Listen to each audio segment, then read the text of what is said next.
오늘 우리에게 주신 하나님의 말씀은 마태복음 19장 13절로 22절 말씀입니다. 마태복음 19장 13절로 22절 말씀을 다 찾으셨으면 한 절씩 교독하겠습니다. 제가 먼저 13절을 봉독해 드리겠습니다.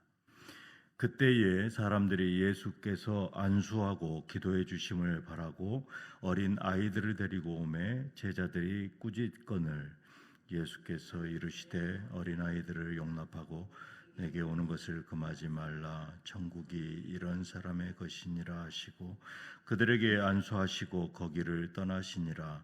어떤 사람이 주께 와서 이르되 선생님이여 내가 무슨 선한 일을 하여야 영생을 얻으리이까? 예수께서 이르시되 어찌하여 선한 일을 내게 묻느냐? 선한 이는 오직 한 분이시니라. 내가 생명에 들어가려면 계명들을 지키라. 이르되 어느 계명이뇨니까? 예수께서 이르시되 살인하지 말라, 간음하지 말라, 도둑질하지 말라, 거짓 증언하지 말라, 내 부모를 공경하라, 내 이웃을 내 자신과 같이 사랑하라 하신 것이니라. 이 청년이 이르되 이 모든 것을 내가 지켜서온데 아직도 무엇이 부족하니까? 예수께서 이르시되 내가 온전하고자 할진대 가서 내 소유를 팔아 가난한 자들에게 주라.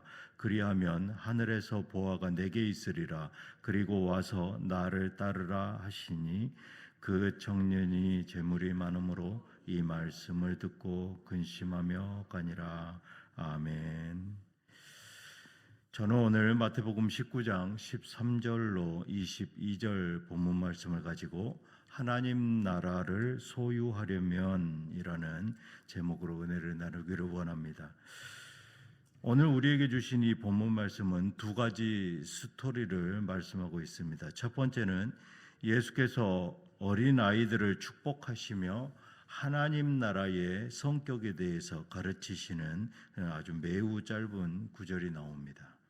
그리고 또 하나의 스토리는 계명을 준수하며 나름 자부심을 가지고 있는 청년의 질문과 그에 대한 답변에 대한 근심하며 가는 그런 모습을 그리고 있습니다.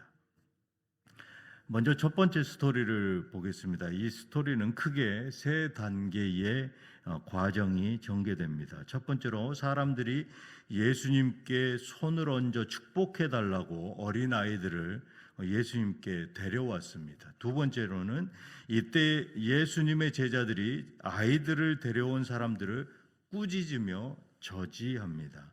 세 번째 과정은 꾸짖으며 저지한 제자들을 예수님이 나무라시면서 어린 아이들의 머리 위에 손을 얹어 축복해 주십니다. 여기서 살펴봐야 할 포인트가 제자들이 왜 어린 아이들을 데리고 온 사람들을 저지했느냐, 꾸짖었느냐라는 것입니다. 당시 유대 사람들에게 어린아이는 법적 권리가 없는 그런 미약한 존재여서 부모의 케어를 받아야 하는 그러한 미완성적인 존재로 여겨졌습니다. 유대인들에게 있어서 이 아이들은 일을 방해하는 존재들로 여겨졌었습니다. 제자들은 예수님을 너무나 존경한 나머지 이 사역으로까지 연결되었던 것이죠. 이것은 우리 사회의 현장에서도 간혹 나타나기도 합니다. 교회의 일을 하다 보면 한 영혼을 생각하기보다 사역의 성과에 먼저 보일 때가 있다는 것이죠. 매달릴 때가 있습니다. 제자들은 이 악의적인 마음에서가 아니라 예수님의 사역을 돕는다는 그런 충성스러운 마음에서 예수님께 나오는 자들을 꾸짖었던 것입니다. 그러나 예수님은 14절에 어린아이들이 나에게 오는 것을 막지 말아라.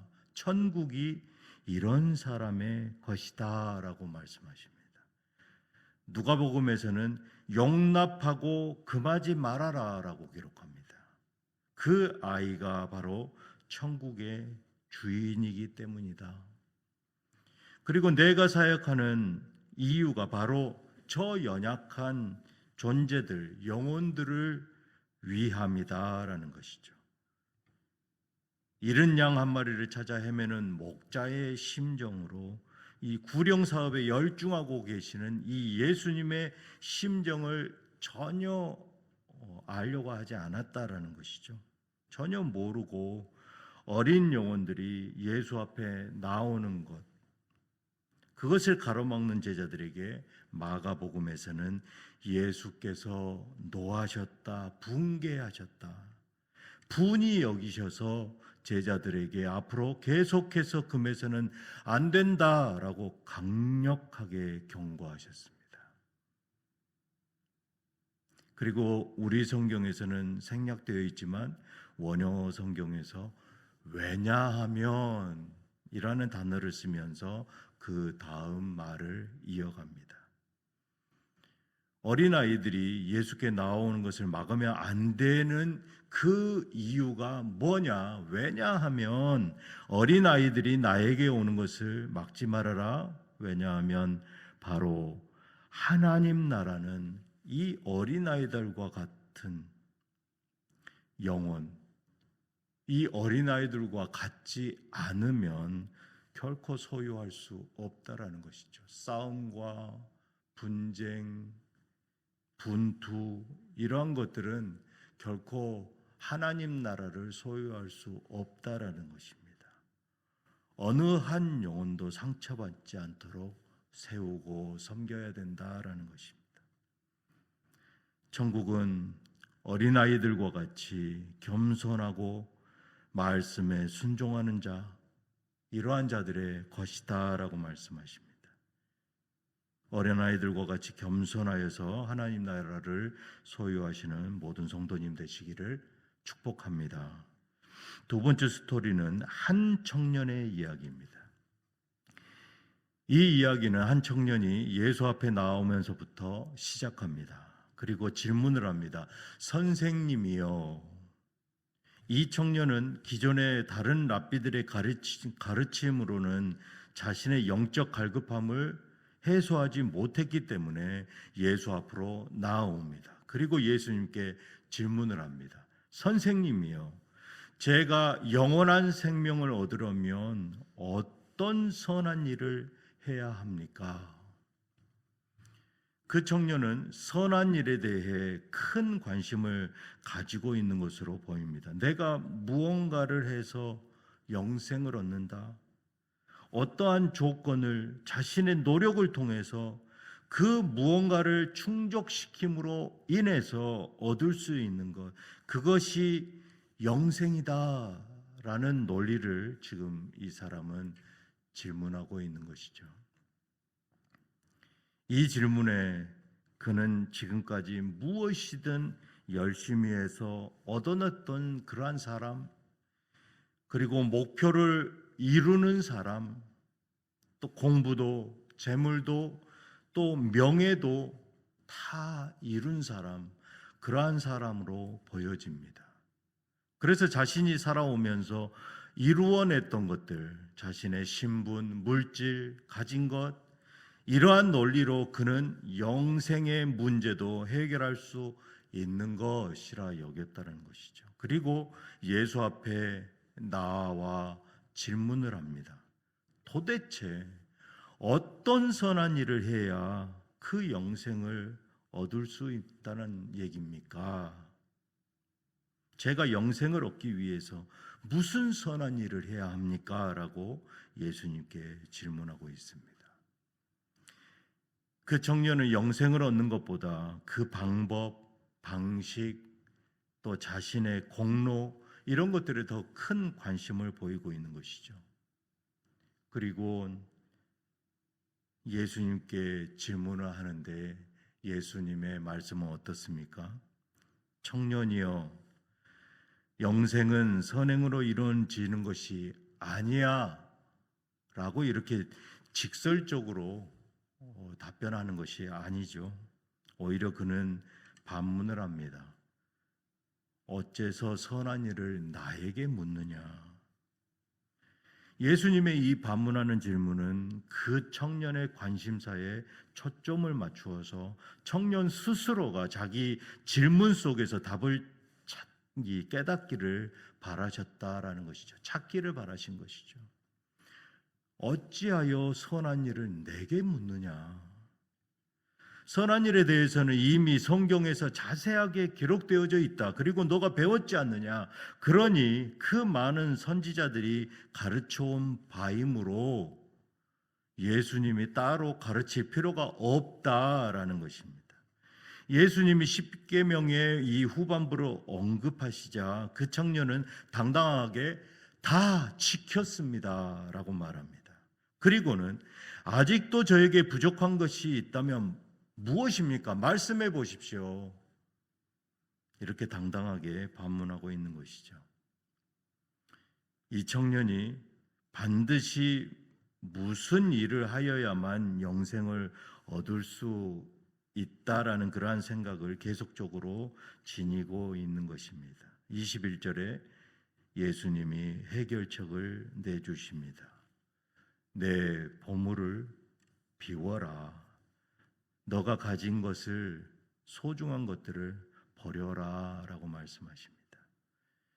예수님은 그 청년의 마음 깊은 곳을 꿰뚫어 보신 것이죠. 세 가지 명령을 하십니다. 그것이 무엇입니까? 가라, 팔아라, 주라 라고 말씀하십니다. 첫 번째 명령의 이 가라는 먼저 너가 가서 어떻게 행동하라고 하십니까? 어떻게 하라고 하십니까? 행동하라. 먼저 너가 가서 행동을 해라. 머릿속으로 생각에만 머물러 있지 말고 당장에 너는 행동해라 라고 말씀하십니다. 두 번째 명령은 내가 단번에 모든 소유를 팔아라. 고민하지 말고 너의 모든 소유, 네가 이 주인 삼은 그 모든 것들에 대한 미련 더 이상 갖지 말고 단번에 끊어버려라, 돌아서라 라고 말씀하십니다. 세 번째 명령은 가난한 자의 구제를 위하여 그것을 사용하라. 돈이 죄가 아니다라는 말씀이시죠. 난 이것만은 포기 못하지 하는 것들, 어떤 이에게는 돈이 될 수도 있습니다. 어떤 이에게는 명예, 자녀, 커리어, 자기 성취. 이어서 예수님이 마지막으로 명령하십니다. 와서 나를 쫓으라. 청년에게 초대하시고 예수님이 명령하신 그 와서 오라라는 그 의미가 바로 결단해라. 이제는 더 이상 생각하지 말고 고민에 빠지지 말고 오라. 지금 결단하라. 당장에 너가 예수 앞으로 나오라. 나와서 평생토록 주를 쫓으라 라고 말씀하십니다. 그런데 예수 앞에 나와서 주를 쫓기 전에 먼저 이 세 가지 명령을 선행하라. 선행하고 나서 예수 앞에 나와 평생 그의 제자가 되라 라고 말씀하고 있는 것이죠. 베드로는 어땠습니까? 그가 그 어촌에서 이 장을 하였습니다. 장을 할 정도면 이 생선을 가지고 있을 수 있는, 보관할 수 있는 그런 창고가 최소한 2개 이상은 된다고 합니다. 그 수많은 재산들을 다 놓고 바로 돌아섰던 사람, 그 사람이 바로 베드로인 것이죠. 이 베드로는 예수가 말하였을 때, 나의 제자가 되라 하였을 때 바로 이러한 세 가지를 선행했던 것이죠. 일어나서 바로 돌아서서 예수를 따랐습니다. 이 청년은 이제 깊은 고민에 빠집니다. 왜입니까? 성경은 재물이 많기 때문이다 라고 기록하고 있습니다. 이 청년은 가장 슬픈 뒷모습을 보이면서 떠나고 있습니다. 이 말씀을 듣고 근심하며 가니라. 그는 주님을 사랑하고 싶었습니다. 하지만 자기 소유를 더 사랑했습니다. 그는 주님을 따르고 싶었습니다. 그러나 자신이 가진 것, 움켜진 것들을 놓을 용기는 없었던 것이죠. 우리는 이 청년의 마음을 가득 채우고 있는 그 진짜 주인, 그것이 누구인지, 그것이 무엇인지 우리는 알 수 없습니다. 단지 그가 뒤돌아 떠난 그 길이 제자의 길은 아니다라는 것이죠. 그는 결국 근심하면서 무거운 짐을 어깨에 메고 자신의 본래 자리로 돌아갑니다. 이제 성경은 돌아간 그 청년에 대한 더 이상의 기록이 어느 곳에도 기록되어 있지 않습니다.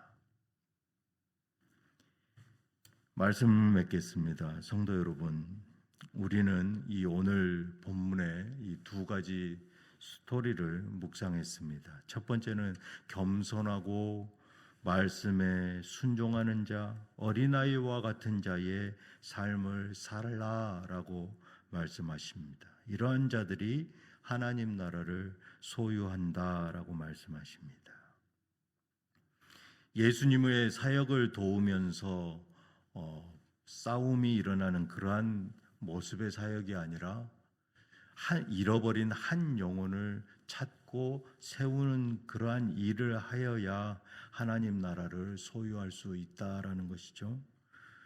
두 번째 청년은 어떻습니까? 그는 단회적으로 예수님 앞에 나아왔습니다. 하지만 그는 내 안에 주인 삼은 것을 놓질 못하고 지속적인 예수의 제자의 길을 결코 결단하지 못하는 그 모습, 결국 깊은 근심에 빠져 자신의 자리로 돌아가는 그 뒷모습을 기록하고 있죠. 내가 무엇을 해야 이 무거운 짐을 벗고 영생을 얻을까? 고민하던 이 청년의 그 무게를 예수님께서는 너는 할 수 없으니 내가 너의 질고와 죄의 짐을 대신 지겠다라고 초대하십니다. 마태복음 11장 28절에 예수님은 우리에게 수고하고 무거운 짐진 자들아 다 내게로 오라.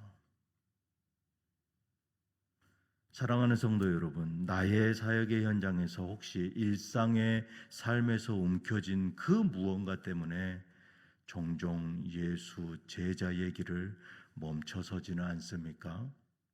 오늘 이 시간 내가 움켜진 것들을 그 무게에 짓눌려서 근심하고 돌아가는 것이 아니라 수고하고 무거운 짐진 자들아 다 내게로 오라고 초청하신 주님의 그 십자가 앞에 나의 짐을 내려놓고 하나님 나라를 소유하시는 그런 저와 뉴장의 모든 성도들 되시기를 주님의 이름으로 축복합니다. 기도하시겠습니다. 하나님 아버지, 우리는 늘 무언가를 채우려고 애쓰고 삽니다. 하지만 정작 우리를 살리는 것은 오직 십자가 은혜라는 사실을 잊고 살아갑니다. 예수 앞에 나왔지만 결단하지 못하고 근심하며 돌아가는 그 청년이 되지 않게 하여 주시옵소서. 우리 주 예수 그리스도 이름으로 기도드리옵나이다. 아멘.